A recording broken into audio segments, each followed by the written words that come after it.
Boa noite, bom dia, boa tarde, minha gente. Mais uma vez aqui no Portal Desacato, falando de um assunto de extrema importância dentro do contexto atual, tabagismo, né?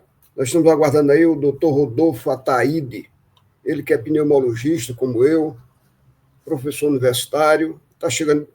Boa noite, Rodolfo, um abraço imenso, viu, para você. Boa noite, doutor Sebastião. A gente vai conversar com o doutor Rodolfo hoje, que ele é um expert em cigarros eletrônicos, dá umas aulas muito importantes, muito produtivas, né? E a gente vai conversar sobre isso. Mas antes disso, Rodolfo, eu queria, para poder situar o pessoal que está nos ouvindo e nos vendo agora, um breve histórico da evolução do tabagismo.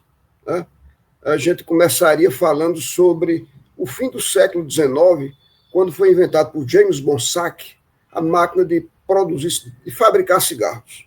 Até aquela época, as pessoas que trabalhavam na fábrica de cigarros, num, num, num turno, eles enrolavam 200 cigarros. Essa máquina veio com toda a força, produzindo 120 mil cigarros por dia. Um quinto do consumo de todos os tabagistas dos Estados Unidos. Isso produziu uma revolução, né? Começou-se a trabalhar as publicidades, que é para poder conectar com essa produção imensa. Né? Era muito cigarro. Né? Não tinha como se não ser aumentando o número de fumantes nos Estados Unidos. Né? Bom, depois veio o cinema de Hollywood, o fato é que o cigarro virou essa massificação que a gente conheceu durante muito tempo. Né? Em 1964, Rodolfo, o Departamento de Saúde americano divulgou um relatório Thierry, que colocou na cara do mundo a brutalidade que era o cigarro. O que era charmoso, elegante, foi um impacto tão grande que a sociedade, os pensadores americanos começaram a achar que o cigarro estava com os dias contados. Porque até aquela época, o cigarro era visto nos lábios de John Wayne, das grandes atrizes americanas. Esse relatório foi o pontapé inicial para que começasse a se produzir, a se criar programas de combate ao tabagismo ao redor do mundo. Né? E aí foi havendo uma redução, durante algum tempo, consistente do consumo de cigarro, a partir da conscientização da sociedade. Ok? A gente sabe que em 1990, 34% dos adultos do Brasil fumavam. Né? Hoje, apenas 9,2% dos adultos fumam. Ok?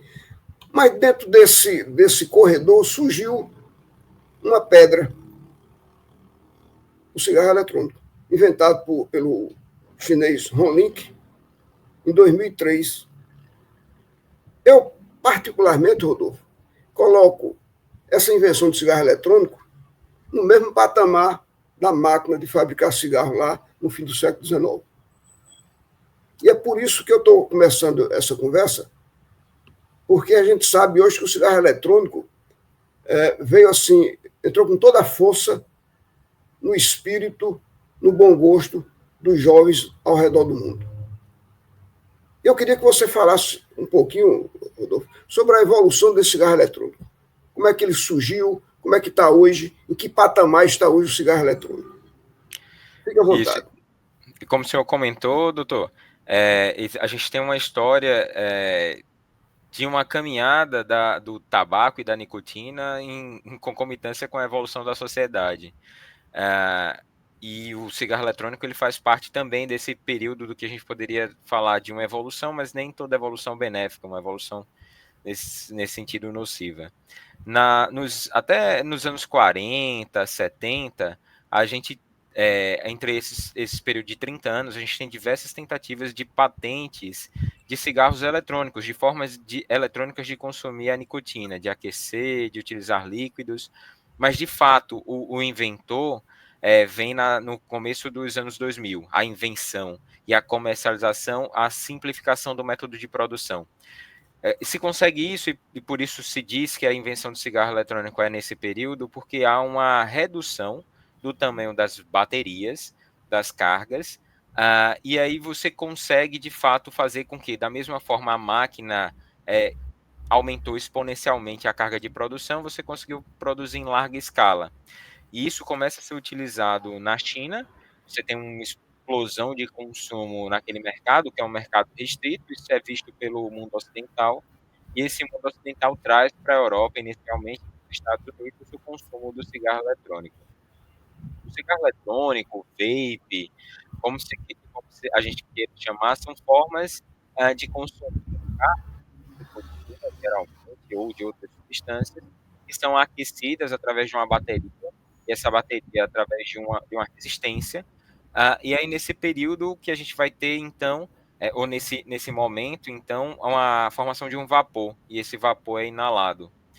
A evolução do cigarro eletrônico, ela se dá a partir do momento em que eu tenho cada vez mais formas acessíveis e personalizáveis de você utilizar aquelas cargas. Não é de graça que isso é feito. Você tem a evolução também na nicotina sintética, que é mais aditiva, promove mais vício, penetra mais rapidamente, é mais facilmente absorvida e penetra rapidamente para o sistema nervoso central, promovendo indivíduos mais viciantes e viciados. Uma substância mais viciante, indivíduos mais viciados. O que a gente vai ter então é que, quando eu começo a personalizar e a fazer com que esses indivíduos consumam mais carga, eu tenho um mercado consumidor aumentado. Os primeiros cigarros eletrônicos, eles são esses apresentados, são cigarros eletrônicos que se assemelhavam a cigarros tradicionais. Eles tinha uma ponta de LED onde o indivíduo quando ele fazia a inalação, essa ponta acedia e ele, de fato, ele mimetizava o consumo do cigarro tradicional. A coisa começa a ficar mais personalizada quando eu vou para a segunda geração, que são as pens. Quando eu tenho uma carga que pode ser trocada. E essa carga trocada, ela acaba tendo a adição das essências, dos sabores, e a coisa fica mais acessível principalmente para os jovens que vão procurar os cigarros eletrônicos com sabor de melancia, de frutas silvestres, de chiclete, e isso leva a um apelo de um consumo para o apelo do consumo da população mais jovem, que acaba sendo o principal alvo da indústria do cigarro eletrônico. Ele nasce lá na China numa tentativa de ser uma terapia de reposição nicotínica, um tratamento para as pessoas pararem de fumar, e a gente hoje sabe que isso de fato é uma falácia. O que vai se trocar é o popular 6 por meia dúzia. A pessoa, quando troca o cigarro pelo cigarro eletrônico, só muda a forma de consumo das substâncias nocivas. A coisa evoluiu tanto para que a gente tivesse, por exemplo, nesse apresentado, são a terceira geração dos cigarros eletrônicos, onde você tivesse a possibilidade de customização com baterias maiores, com resistências maiores. Você pode customizar, inclusive, a carga de nicotina que é recebida para cada aspiração. E ele vai evoluir para uma quarta geração, que é a mais customizável possível, com baterias mais efetivas, que são os pods, que as pessoas conhecem como os pendrives. Fulano, cicrano está fumando algo parecido com um pendrive. São esses cigarros eletrônicos de quarta geração. A gente tem evoluído nesse contexto. O cigarro eletrônico ele não é isento de riscos. A gente vai ter dentro dos efeitos do cigarro eletrônico diversos eventos cardiovasculares associados, diversos eventos respiratórios, risco de câncer associado pelas substâncias que são consumidas, teratogenicidade.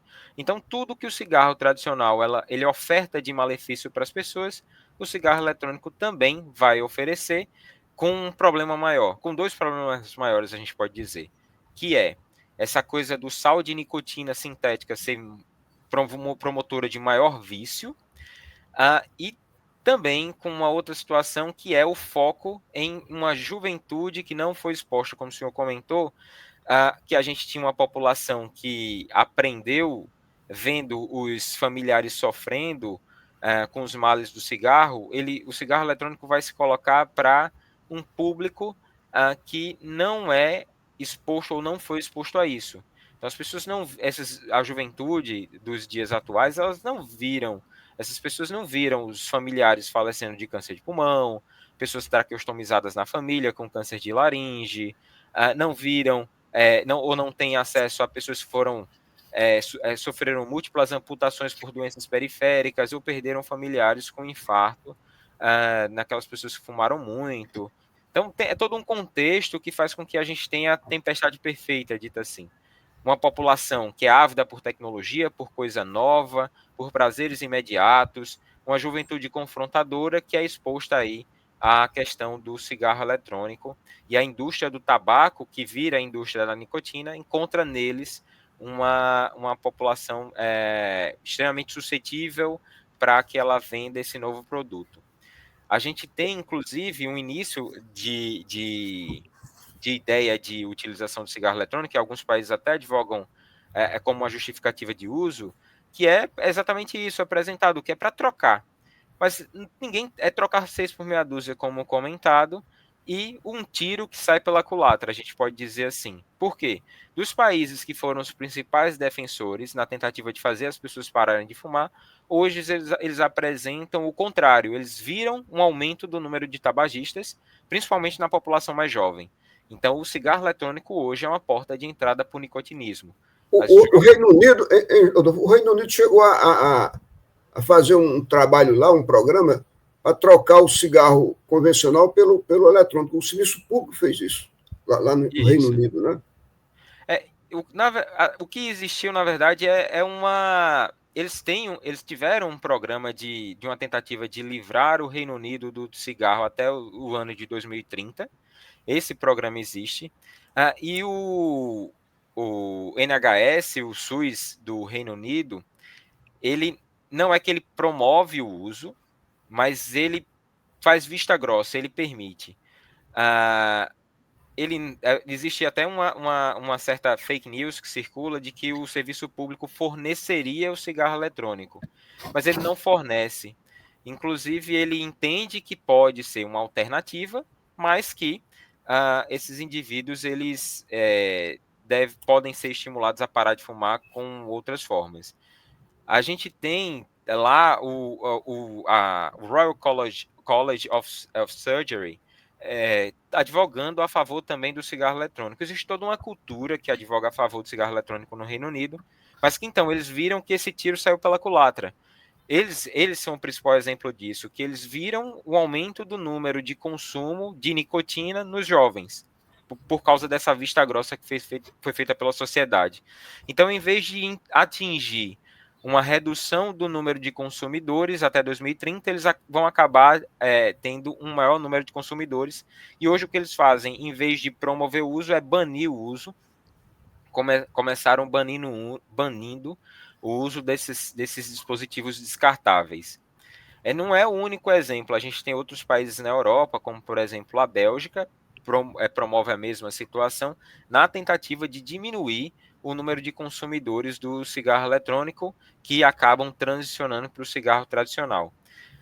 E aí a gente também não pode deixar, eu acho que é o que seria mostrado depois, doutor Sebastião, de falar uma situação que é assim, se a gente começasse uma conversa dizendo que o cigarro eletrônico ele tem mais substâncias nocivas do que o cigarro tradicional, a gente estaria mentindo.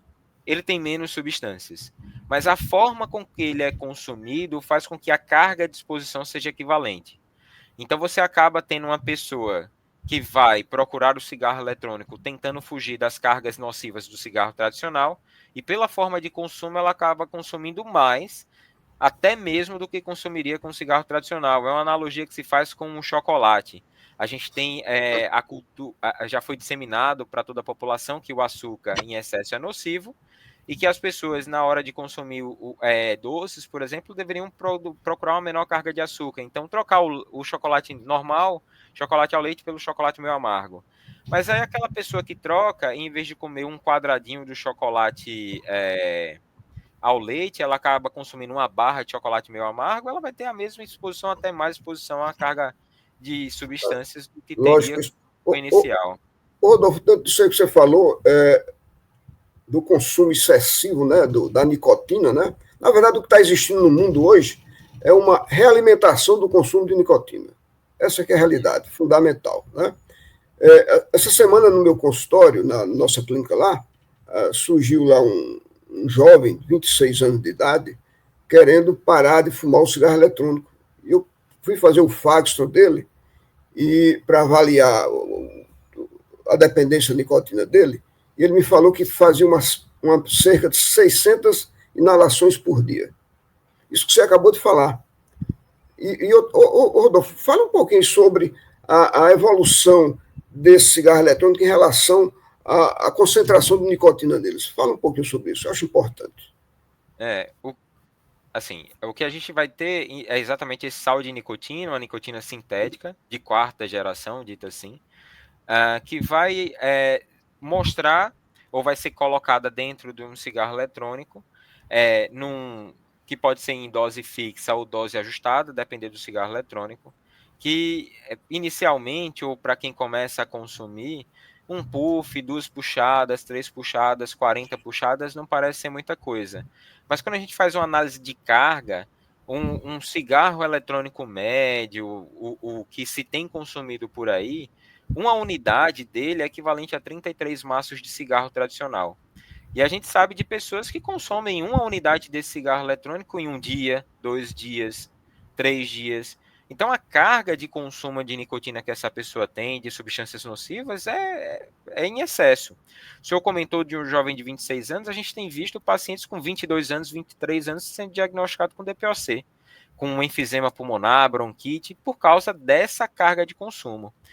E a ideia de que é pouca coisa, essa situação, o cigarro eletrônico é mais suave, tem menos concentração, é a ideia que a indústria do cigarro tradicional já tentou vender com os cigarros lights, por exemplo. Não tem menos concentração de nicotina, de alcatrão. Essa ideia já existiu também, e a gente sabe que é falácia da indústria tentando manter um ciclo de pessoas viciadas em nicotina. Essa indústria, ela hoje foca no cigarro eletrônico porque é a principal fonte de renda, inclusive, da indústria da nicotina. Ela uma compensação, né? Começaram a perder a lucratividade deles com a redução do consumo do cigarro convencional e eles estão repondo, né, essa lucratividade a partir do cigarro eletrônico. É natural isso é do próprio sistema capitalista, né? E a gente vai ver nos próximos anos, doutor Sebastião, também cada vez mais jovens consumindo o que se diz em formas alternativas. Aí vai ter o jovem que vai para o narguile, que achando que é mais saudável, mas meia hora de narguile pode equivaler a 100 cigarros tradicionais. A gente vai ter também o snus, que é a colocação dos tabletes de nicotina na gengiva para absorção, que tem seus efeitos deletérios também no efeito cardiovascular e do risco oncológico, cancerígeno, principalmente na região de orofaringe, boca. E a gente tem também a coisa da falsa ideia do artesanal, que o jovem está descobrindo agora fazer o cigarro, comprar a seda, ele compra, na verdade, o tabaco, bola a seda, e acha que porque não é industrial é saudável. É todo um processo da indústria da nicotina para que mantenham as pessoas viciadas. E viciadas numa substância que faz mal. Rodolfo, eu acho interessante a gente inserir essa informação aqui, dentro desse contexto que você está falando agora, é que tem uma pesquisa, um estudo feito pela Universidade de Columbia, dos Estados Unidos, com 51 mil jovens, chegaram à conclusão de que esses jovens que consomem a nicotina, eles estão muito mais propensos, várias vezes, 36% a mais, de se tornarem dependentes da cannabis e do álcool em excesso. Isso é uma coisa extremamente preocupante, sabe, Rodolfo? Até porque, Rodolfo, eu queria que você falasse, tocasse direitinho, uma objetividade, Rodolfo, a concentração de nicotina na primeira geração, na segunda, na terceira, e na quarta, que ficou uma coisa extremamente exagerada, né, Rodolfo? Fala um pouquinho sobre isso aí. E fala um pouquinho também sobre a nocividade da nicotina no aparelho cardiocirculatório. Isso. O que a gente tem nas primeiras unidades de cigarro eletrônico eram concentrações mais baixas de nicotina, eram semelhantes ao cigarro tradicional, porque a ideia era exatamente mimetizar isso. Com a evolução a partir da segunda geração e a possibilidade de você colocar fluidos e cargas, a indústria da nicotina ela percebeu que concentrando mais nicotina e fazendo o uso dessa nicotina que é mais viciante, ela poderia abranger a população exposta, ou seja, aumentar o número de consumidores. E a partir dessa personalização é que a gente vai ter o aumento da carga, que hoje chega a cargas de nicotina de 5%, 7%, o que vai equivaler, por exemplo, a 50 miligramas por ml. E aí, num frasco de 10 ml, você tem 500 miligramas de nicotina. E aí, 500 miligramas de nicotina é muita nicotina. Absurdo, absurdo. É um absurdo. A A gente vai... repercussão disso aí no aparelho cardiovascular, É, Rodolfo. o, tanto a nicotina como as substâncias presentes no cigarro eletrônico, elas vão fazer mal, né? Eu comentei dos 500 miligramas, mas na verdade seriam 50 miligramas, doutor. Foi um erro de conta de cabeça.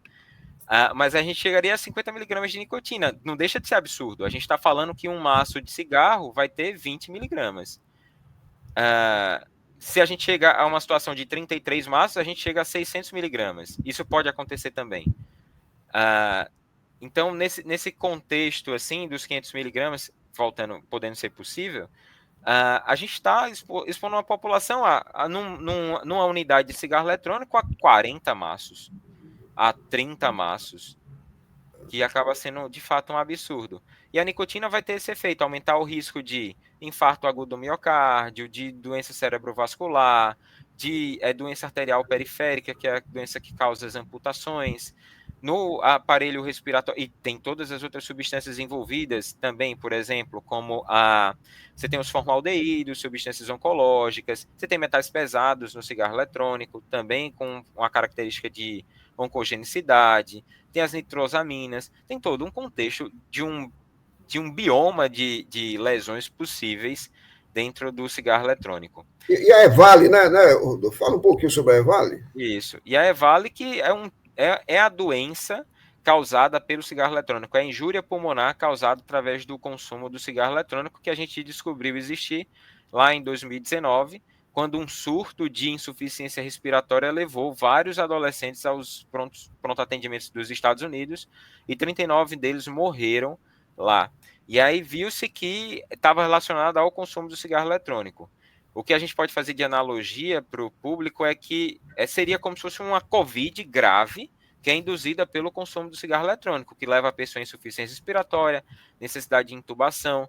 A gente tem casos de pessoas que precisaram de transplante pulmonar após casos de EVALI, e que tem sido cada vez mais vista, porque aumentando o consumo, a gente vai ter, então, mais pessoas expostas.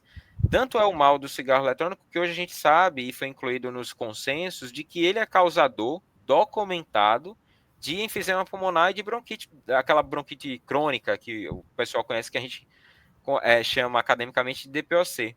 E não é só isso o problema. Você pode ter a explosão, é uma bateria que você está colocando na boca, que é o que mostra na figura. Existem pessoas que perdem olhos, pessoas que perdem a visão por causa disso, pessoas que têm grandes traumas de face. Isso pode levar, inclusive, à morte. Então, é um outro problema do cigarro eletrônico. Além do risco da exposição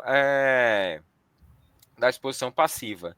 Sendo lei, hoje lei a gente tem como lei estadual, no estado da Paraíba, São Paulo, no estado do Ceará também, diversos estados da federação, a gente tem a proibição do consumo do cigarro eletrônico em ambientes privados e recintos fechados de uso coletivo. Então, tudo isso faz com que a gente esteja num cenário muito semelhante ao que existe do cigarro tradicional. Muito bem, muito bem. Rodolfo, já está quase acabando aqui o nosso tempo.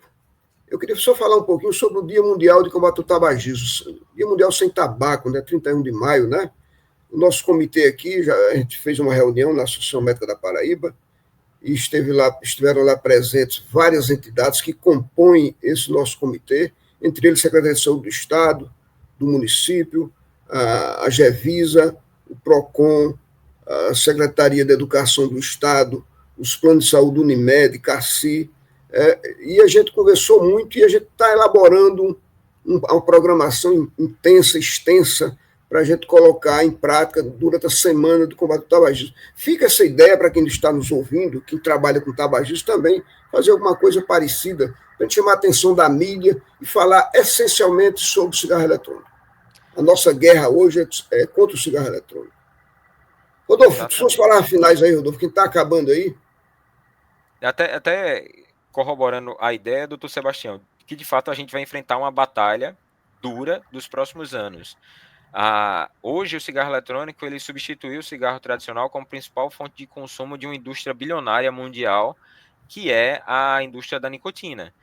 E no Brasil, o cigarro eletrônico é proibido pela Anvisa em relação à importação, comercialização e distribuição, ou seja, proibido no Brasil. A gente vai ter, de fato, essa indústria promovendo um lobby muito grande, seja na sociedade civil, seja na sociedade política, nos próximos anos, a favor da aprovação. Porque o objetivo da indústria é, de fato, ter um maior número de consumidores e ninguém está preocupado com os efeitos deletérios à saúde. O que a gente precisa fazer como sociedade civil organizada é combater o cigarro eletrônico, que a gente não tenha mais esse dano causado às pessoas. Essa indústria vem trazer maior consumo, mas ela não vai se preocupar depois com quem está com câncer de pulmão, o câncer mais letal dentre eles, e não vai se preocupar com os infartados, com os amputados. Ela só vai querer saber de pessoas consumindo. Exatamente, Rodolfo. Outra coisa importante é que eu sempre apelo, sempre que eu posso, que eu estou numa entrevista, numa palestra, nesse espaço que nós temos aqui no Desacato, para chamar atenção para os pais de adolescentes, os professores de alunos, principalmente da rede privada, para que eles venham abraçar a nossa causa, venham nos dar as mãos para a gente trabalhar juntos, eles que são formadores de opinião dessa galera, para a gente possa conscientizar esses jovens, esses adolescentes, essas crianças, para que não adiram ao cigarro eletrônico. Doutor Rodolfo, prazer imenso. Muito obrigado pela sua participação. Você vai voltar aqui outra vez, ok? Muito obrigado, um grande abraço. Boa noite. Boa noite, doutor. Eu agradeço. Foi uma honra dividir o espaço com o senhor. Produção Portal Desacato. Realização Cooperativa Comunicacional Sul.